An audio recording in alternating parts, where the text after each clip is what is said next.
President demands reparations for slavery. Winston Jordan arrested again. No change in Guyanese dollar value.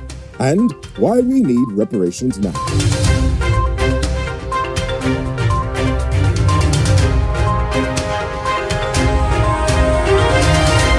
I am Enrico Belfort and this is Uncut News. Do you see news happening? Send us a tip on WhatsApp at 592-659-6151. Our president has called for an apology from the UK over its role in the transatlantic slave trade after meeting with Boris Johnson. Speaking to Sky News, he said all Caribbean nations should be pushing for this, saying, quote, that suffering was not only immense, it was generational, and a lot of wealth was derived from that suffering, end quote. Although politicians and royals have acknowledged the atrocities of the slave trade, they have yet to apologize, which is the same as saying, I recognize that it hurt when I stabbed you, but I'm not taking the knife out. Nevertheless, he said this needs to be addressed, and he believes the conversation is getting closer to an apology. But he said not a simple apology, it has to have great depth and meaning. He also added that more countries are moving to republics to demonstrate their full independence. However, the intention is not to completely cut all ties with Great Britain, but to be treated as equals. A worthy endeavor indeed. Today, the Finance Ministry issued a statement announcing the removal of VAT on cement effective immediately. They said in a very roundabout way that they are removing the tax, so the government can subsequently deny taxpayers millions in revenue while making sure their billionaire friends in construction will be able to make billions more and refuse to pass on the savings to the consumer. On a related note, on Wednesday, Mohammed's enterprise partnered with China Harbor Engineering Company Guyana to establish a $25 million quarry along the Mazaruni River in Region 7, where the Chinese company will produce boulders and quarry aggregates for local and foreign construction markets. Nazar Mohammed explained that the quarry will help support his company's major infrastructure projects, including the Vreeden Hoop port facility. So, Mohammed's subsidiary company, Hattie's World, obtained the licenses for Kwapao Quarry Areas 1 and 2, and Atana Quarry Blocks 1 and 2 in the Mazaruni Mining District 3. Construction on the US $25 million project is expected to start in 2 months' time. And on another related note, on Thursday, SOCU arrested Winston Jordan for the alleged illegal land deals made with private investors for prime state lands located in Ogle on the East Coast. SOCU's boss, Senior Police Superintendent Fazil Karimbash, said they had detained Jordan for questioning in relation to the land sale that took place after the December 21, 2018 no-confidence vote. He has since been released on his own self-recognizance as the investigation continues. Now it's time to tell you about Best Buy's car of the day. Currently on sale is this 2016 Toyota Axio. It comes with Bluetooth, mug rims, new tires, TV, CD, stereo, fog lamps, electronic parking brake, bar camera, and much, much more. Buy cars for $3.5 million, or pay as low as $700,000 down with around $68,000 monthly for 5 years, and it's yours. Call or WhatsApp 662-0844 for more info, or visit the showrooms in Lot 171 Pedro Street, Queenstown, or Lot 2 Lamar Street, and tell America sent you for this sweet deal. Now for an update on Kiron's trial. Today, Bruce made his second court appearance where the court collected his statements. Magistrate Lachman then set June 9th for commencement of the trial. Bruce was represented by attorney-at-law Bernard De Silva.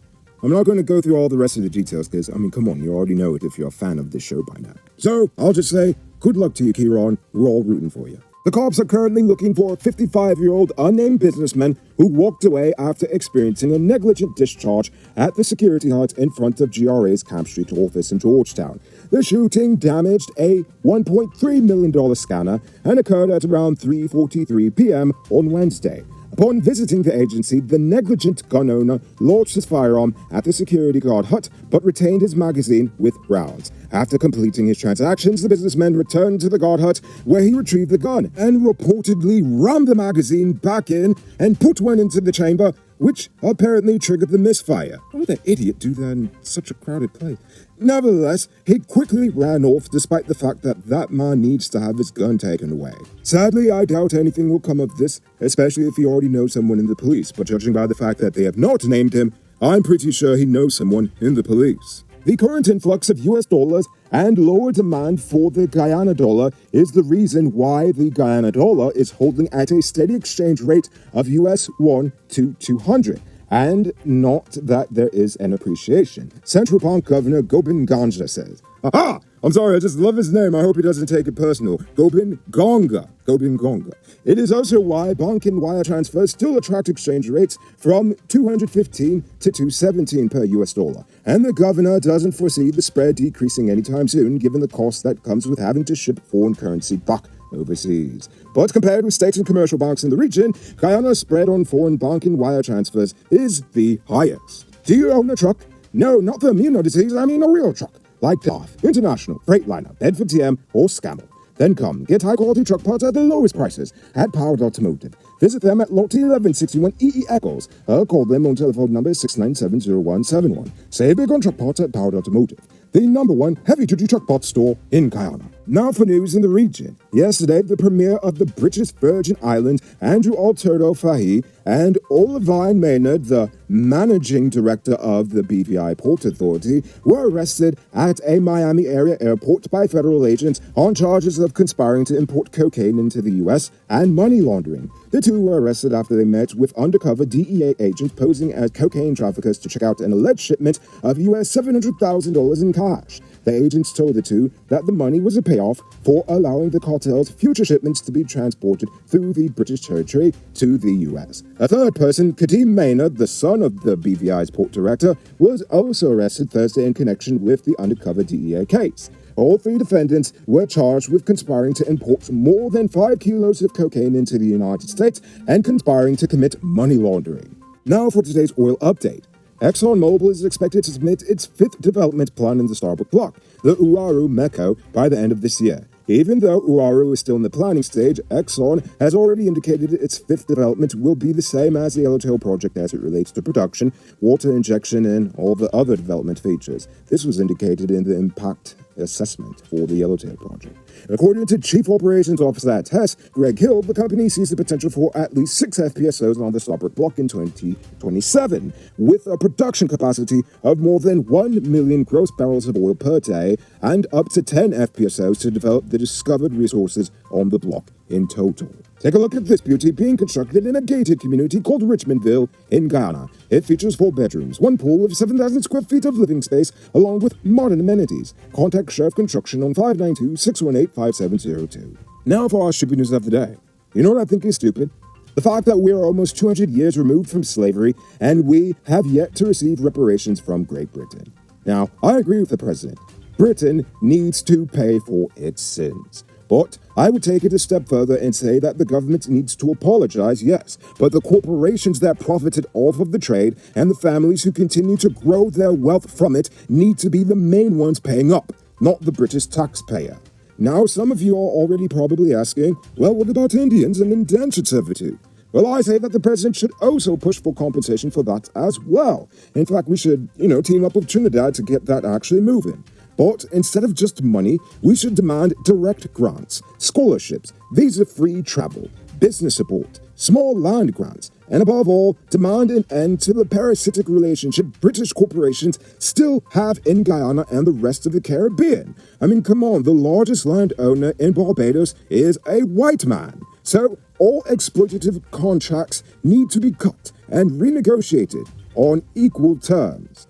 Honestly, that last part would help Guyanese of all races and not just Afro and Indian. Because when you think about it, neocolonialism is just slavery with extra steps. And if you can't see that, well, that is pretty stupid. Now for our Uncut News Views Poll Question of the Day. Every day we pose a question about current events in Guyana, the region, the diaspora, and how you feel it relates to us. Yesterday, I asked about cash disbursements and how you feel about them. Lash says to postpone all of them until you have the necessary technology, manpower, and infrastructure to properly record, track, measure, and monitor who gets free money and why. Anything less is like throwing money out to fire and then wonder why it's burning brighter and hotter. I agree with that fully. However, Lorem Ipsum actually offers a solution. They say cash disbursements are arcane, inefficient, and prone to fraud. If we must, we should move to electronic payments. I don't understand why this is even still being discussed in 2022. Neither do I, Lorem, neither do I. And then Celestial offers the best suggestion.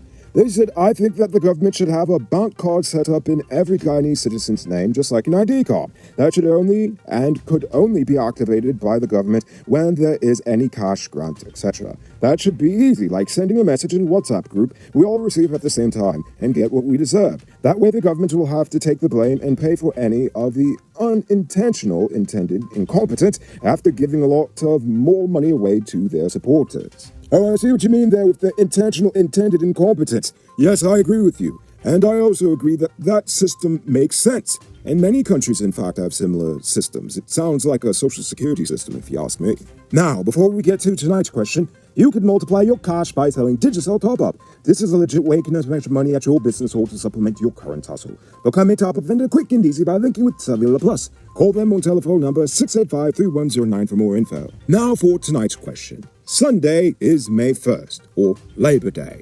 So, I want to know, do you think the state is doing enough to uphold the rights of workers? Why or why not? I want you to think about that question. Tell us in the comments below. If your response is good enough, we just might feature it in our next episode. Anyway, that's all the time we have for tonight, and you can check us out on Tuesday, because I'm taking Labor Day off. You know, you gotta take a holiday sometime, am I right? Haha! Anyway, enjoy the weekend, stay safe, and as always, don't drink and drive, or you'll end up on Tuesday's episode the hard way. Ha-ha! Have a great weekend, folks.